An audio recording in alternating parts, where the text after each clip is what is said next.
Bonjour, ici Marc-Antoine au Centre d'hiver à Saint-Nicolas. Aujourd'hui, on fait la démonstration d'une Rockwood 1940 FT.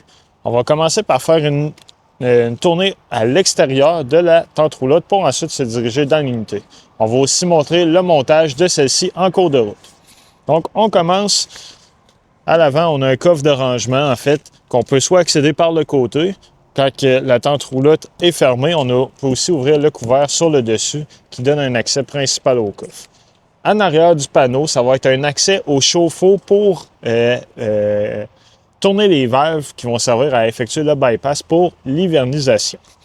On voit aussi le fil qui est fourni avec la tente roulotte, le kit anti-swing qui a été installé et la douchette extérieure qu'on va connecter un peu plus loin. Donc, un coffre, un panneau là pour accéder au coffre. Ce qu'on voit ici, aux quatre coins, c'est les barrures pour venir sécuriser le toit fermé en position. Donc, on va l'ouvrir pour la procédure plus tard. L'auvent, quand il va être ouvert, il va venir se clipper dans cette partie-là, juste ici, pour avoir du support. Aux quatre coins, on a des pattes stabilisatrices qu'on peut baisser avec la barre qui est fournie dans la tente roulotte. Ça va venir stabiliser la tente roulotte. Les marches ici, qu'on peut rétracter quand on est sur la route, dans cette position. On a un rail sur lequel on peut venir mettre soit un barbecue ou une tablette qui est conçue à cet effet. Ce qu'on voit ici, c'est l'air climatisé en fait, donc on a besoin d'avoir une grille d'aération pour que la chaleur puisse sortir. C'est normal qu'il y ait de l'eau qui coule, c'est la condensation, c'est fait à cet effet par les tuyaux. En dessous, on a une connexion Quick Propane pour connecter soit un barbecue ou un foyer extérieur. Prise 120 volts qui se trouve ici, elle va fonctionner lorsque la tente roulotte est connectée sur une prise 120 volts 30 ampères. De l'autre côté, on a la prise qu'on va pouvoir venir sécuriser l'auvent un peu plus tard. La roue de secours qui se trouve ici. De l'autre côté, on a un système de lavabo en fait qu'on n'a pas de réservoir. Donc lorsqu'on veut servir de l'eau dans l'évier, on va simplement dévisser. On peut le laisser à l'air libre comme ça ou on peut connecter une hose à jardin pour envoyer l'eau qu'on va utiliser un peu plus loin. Les low points se trouvent en dessous, juste ici. Donc les low points, c'est le point le plus bas pour vider la plomberie. Ce qu'on voit là, c'est la sortie pour la fournaise qui fonctionne au propane. Le City Water Connection, c'est là qu'on va connecter l'eau de la ville ou du camping. Et l'emplacement pour remplir notre réservoir d'eau fraîche. Donc, lorsqu'on veut fonctionner en mode autonomie, on n'aura pas accès à l'eau. On peut remplir notre réservoir et activer la pompe à eau à l'intérieur pour avoir de l'eau dans notre robinetterie. La connexion 30 ampères 120 volts pour mettre le fil. Et on va avoir une valve en dessous du véhicule, juste ici, côté du réservoir d'eau fraîche, pour vidanger notre réservoir. Plus vers l'avant, on a notre douchette extérieure Quick Connect avec l'eau chaude et l'eau froide. La patte stabilisatrice de ce côté-ci et le chauffe-eau qui se trouve à l'avant. Donc, le chauffe-eau, lui, va fonctionner au propane. C'est à partir de l'intérieur qu'on va pouvoir le mettre en fonction. À l'avant, on a une patte manuelle pour atteler, baisser et monter la pôle. On a les chaînes pour connecter, attacher à notre véhicule, en fait. Il y a une plaquette de certification qui les rend conformes. Ça doit rester après les chaînes. Si jamais on les trouve bruyantes, quand on se déplace dans le chemin, on peut simplement les fixer avec une tie wrap ou les immobiliser avec du tape. On a une connexion électrique 7 brins qu'on doit connecter à notre véhicule. Ça va servir à faire fonctionner l'éclairage et le système de freinage de la tente roulotte. Parlant du système de freinage, on a un câble ici en acier qui doit être attaché indépendamment au véhicule. Lui, ce qu'il va faire, c'est qu'en cas qu'on perde notre attelage, il va appliquer les freins d'urgence automatiquement. Donc, ce câble ne doit pas passer au travers des chaînes. On voit aussi ici l'interrupteur qu'on va servir pour monter le toit de la tente roulotte. Il y a l'emplacement pour mettre 2 réservoirs de 20 livres de propane et le coffre pour installer 1 ou 2 batteries 12 volts au besoin. On a la possibilité de connecter un panneau solaire portatif sur la prise qui se trouve juste là. La tente roulotte est préfilée, donc si on veut avoir un panneau solaire supplémentaire à celui qui se retrouve sur le toit, c'est possible de le connecter là, mais c'est très important, il doit avoir un régulateur de courant intégré. Maintenant, on va commencer la procédure pour monter et assembler la tente roulotte.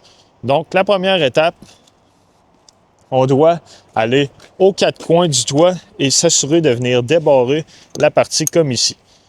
C'est fait pour les autres coins. À partir de là, on va simplement prendre l'interrupteur et le monter à up.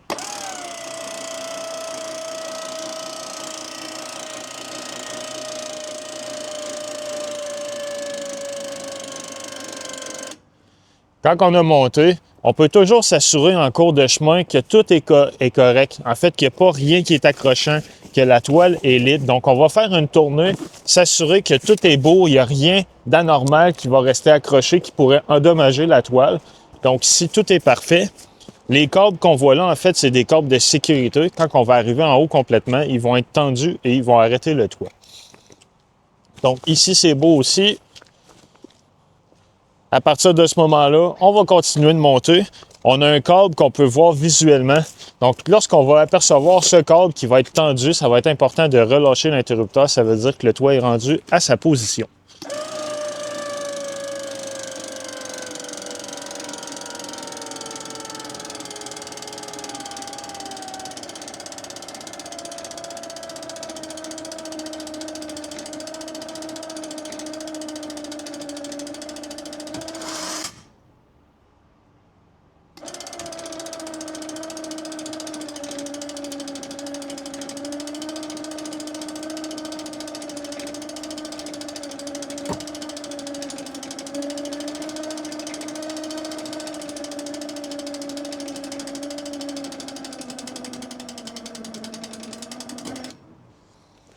En ce moment, le câble a une tension dessus. C'est parfait, c'est ce qu'on veut. On ne veut pas qu'il y ait trop de tension. On ne veut pas qu'il soit mou non plus.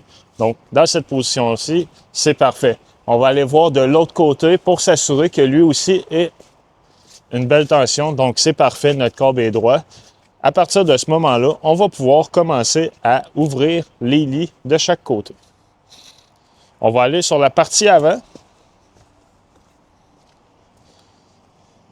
Donc, il y a des barres qui sont fournis, ils vont être cachés sous le lit, on va les mettre plus accessibles par la suite, qu'on va venir accrocher ici et au bas là, ce qui va faire un équerre pour supporter le lit.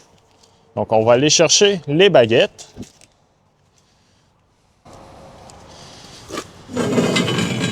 Donc, dans la tente roulotte, on a des pattes comme ça ici. On va en avoir une paire pour l'avant et une paire pour l'arrière. Il y a une légère différence sur la longueur. Donc, pour l'installer, ce qu'on va faire, c'est qu'on va la déplier. On doit venir accrocher la partie ici dans le trou à cet effet. Et après ça, on va pouvoir venir positionner. On a 3 positions. On va la mettre dans le milieu pour ce cas-ci. Il y a possibilité de s'ajuster par la suite pour mettre le lit soit plus haut ou plus bas au besoin. Donc, on fait la même chose de l'autre côté. On va le mettre dans le milieu. Fait que ça va servir de support lorsqu'on va tirer le lit à l'extérieur. Donc,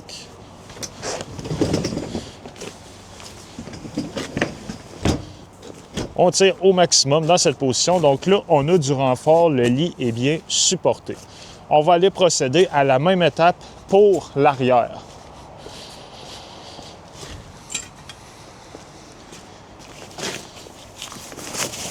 Donc, à l'arrière, on a l'emplacement pour mettre la barre. On va le mettre dans le trou ici.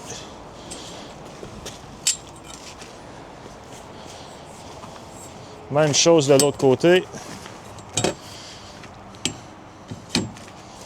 Et on peut tirer sur le lit.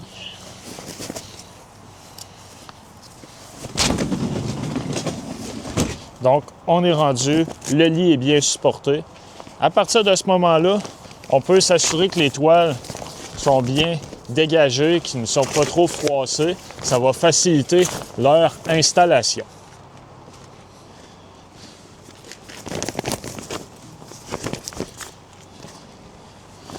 Comme ça ici.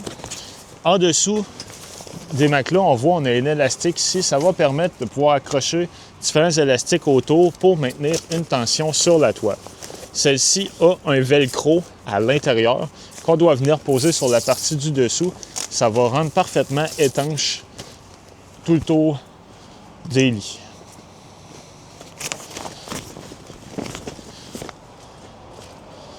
Parfait. Donc, un coup que les lits sont sortis, on va pouvoir déployer la toile du dessus. Donc, sous le matelas, on a la barre pour venir remonter les toiles et on a un aspect très important, ce sont les pattes de sécurité qu'on doit installer. Les pattes de sécurité, on va aller par l'extérieur. Pour la vidéo, on va en mettre une seule. On doit les installer en diagonale, donc pas d'importance quelle patte. On doit en avoir une ici et l'autre à l'opposé. Les pattes, ce qu'elles vont faire, c'est qu'ils vont simplement nous sécuriser pour s'assurer que si jamais il y a une défaillance au niveau du toit, que celui raccote sur la patte et ne baissera pas si on est à l'intérieur. Donc, on va pouvoir en installer une ici et une à l'opposé. À ce moment-là, on va pouvoir refermer les toiles par-dessus pour venir les cacher. Donc, une fois à l'intérieur, on a la tige qu'on peut rentrer ici dans la partie ronde et on va pouvoir venir relever et tendre la toile. Au plafond, on a le compartiment pour venir le barrer. Donc là, on a mis une tension d'un côté. C'est le même principe pour l'arrière. Donc, quand on va aller, on va retourner à l'extérieur pour venir fixer les toiles. Donc, on fait ça va être la même essai pour tous les côtés. Donc, à ce moment-là, on va venir zipper jusqu'au bas. On peut zipper avant ou après. Ça n'a pas d'importance. Comme ça ici. Et on va pouvoir venir refermer notre toile sur le velcro de haut en bas. Comme ça ici. Donc là, on a bien refermé. Notre toile va être étanche autant pour l'eau que pour les moustiques. Cette étape-là est à refaire pour les 4 pattes de chaque coin. On a aussi, on va s'assurer que la toile n'est pas endommagée, qu'elle est bien étanche et bien positionnée pour que les fenêtres fonctionnent très bien. Maintenant, à l'intérieur, on a la banquette ici. Donc, la manière qu'on peut la convertir, on prend nos coussins, on peut mettre dans cette position-là. Même chose de l'autre côté. Donc, on tourne dans cette position. Et la table, elle, en fait, elle est pliante. Donc, on va simplement déplier les pattes et la relever en position pour avoir une dinette complète. Pour le coin banquette, lui, on a simplement besoin de relever le dossier qui se trouve ici. Comme ça. Et on positionne le coussin pour avoir une assise supplémentaire qui va faire la longueur. Pour le coin de la cuisinière, on voit ici, il y a un interrupteur là et il y en a un autre ici. Dès qu'on va déposer le comptoir dessus, ça va donner le courant pour allumer l'éclairage de l'unité. Donc, on a simplement besoin de le relever et de le déposer dans cette position. Donc, en ce moment, on est prêt. On a notre robinetterie qui est là. Ça va donner accès au réfrigérateur qui fonctionne sur le 120 volts. On a notre prise de courant avec un breaker intégré juste ici. Donc, si jamais on n'a pas de courant dans nos prises, on se demande pourquoi. C'est un des premiers endroits à venir voir pour s'assurer que le bouton est bien enclenché. Ce qu'on voit là, c'est la sortie pour la fournaise qui fonctionne au propane. Donc, la chaleur va sortir par ici. Au bout complètement, c'est l'interrupteur pour soit mettre notre air climatisé en fonction ou notre système de chauffage. Donc, on va sélectionner Cool pour climatiser, Heat pour chauffer. On va le mettre à Off pour la vidéo. Et on peut aussi choisir l'intensité du fan, de la climatisation ou de la ventilation, donc à low ou à high ou à off. avec la roulette, on peut tourner pour monter et baisser la température. On a prise de courant 120 volts supplémentaire, USB juste ici. De l'autre côté, c'est notre air climatisé. Donc sur elle, on a des trappes qu'on peut tourner, pivoter pour diriger l'air à un endroit où on veut l'avoir. Les interrupteurs ici, il y en a un qui c'est pour mettre le chauffe-eau en fonction. Donc là, ce qui va être en marche, qu'il y a une flamme dans le chauffe-eau qui va fonctionner. L'éclairage ici va être au rouge. On a l'interrupteur pour mettre la pompe en haut en fonction. Donc lorsqu'on est en mode autonomie, on n'a pas accès à l'eau. On va simplement démarrer la pompe. On s'est assuré que notre réservoir d'eau fraîche était plein pour avoir de l'eau dans notre binetterie, dans les douchettes extérieures. Ce qu'on voit ici, c'est notre détecteur de monoxyde de carbone. Et notre panneau de breaker qui se trouve ici. Donc lui, on a la partie qui va gérer le 120 volts avec les breakers à la gauche et le 12 volts avec les fusibles à la droite. Quand il y en a une qui va être défectueuse, il y a une lumière rouge qui va s'allumer à côté de la fusible. De l'autre côté, prise de courant 120 volts et USB supplémentaire. Et dans l'entrée, ici, ce qu'on voit, c'est notre contrôleur pour le panneau solaire. Donc, lui, ce qu'il va faire, c'est simplement afficher le voltage de la batterie et l'ampérage auquel le panneau solaire charge celle-ci. Donc, simple affichage. On a les interrupteurs pour ouvrir l'éclairage et là, on a une petite lumière à l'extérieur pour l'auvent. Donc, les interrupteurs sont juste ici. On voit l'installateur qui est fourni dans l'unité, puis on a un coffre de rangement de l'autre côté dans l'armoire.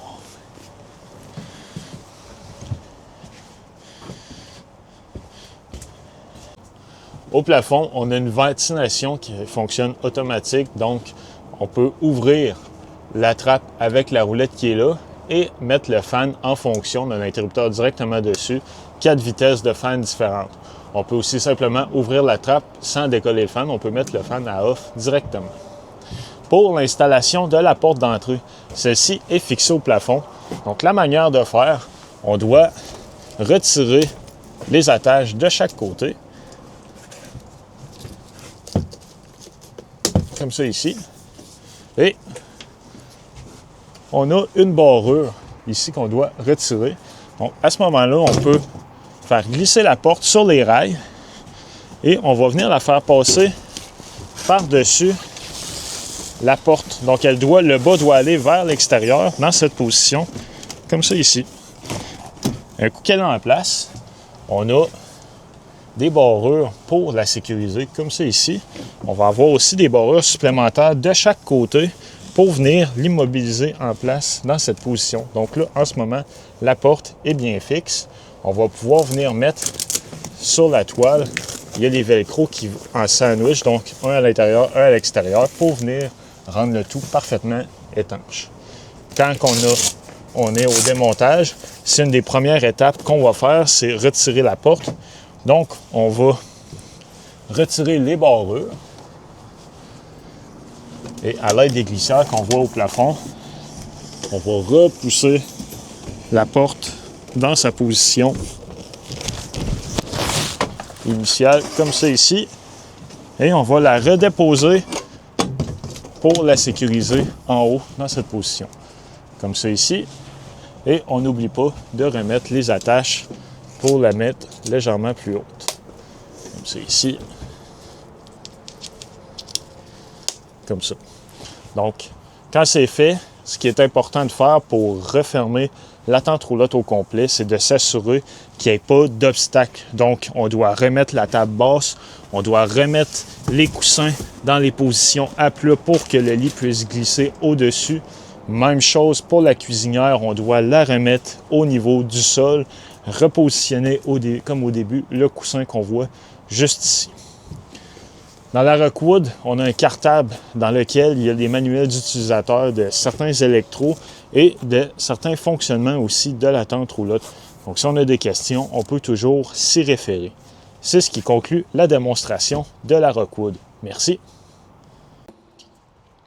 Donc pour l'ouverture de l'auvent, ça va beaucoup mieux quand le toit est rabaissé au niveau du sol. Donc, ce qu'on va faire, c'est simplement ouvrir la pochette. On a une corde qu'on va détacher dans le milieu. Et on va dérouler la toile complètement.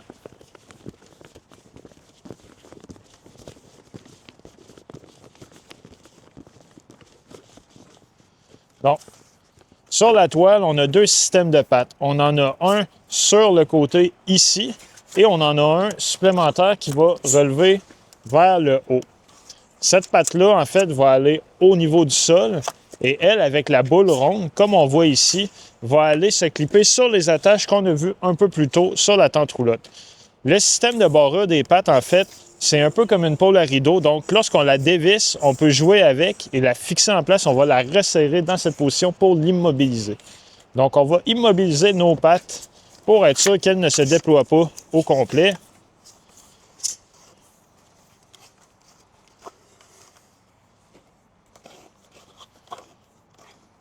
Comme c'est ici.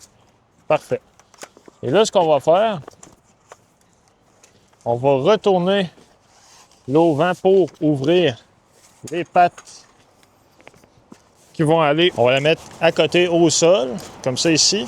Et là, on va pouvoir redéployer la patte à l'intérieur qu'on va venir attacher sur la boule.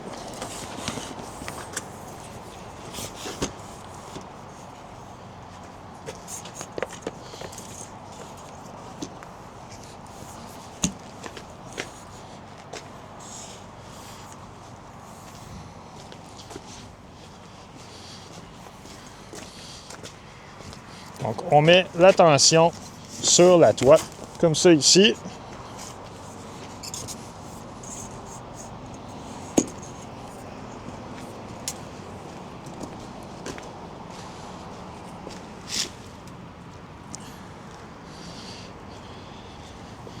Donc, on voit l'installation. On a notre bord qui on a mis une tension pour rigidifier la toile, comme ça ici. On vient la clipper dans la boule, juste là.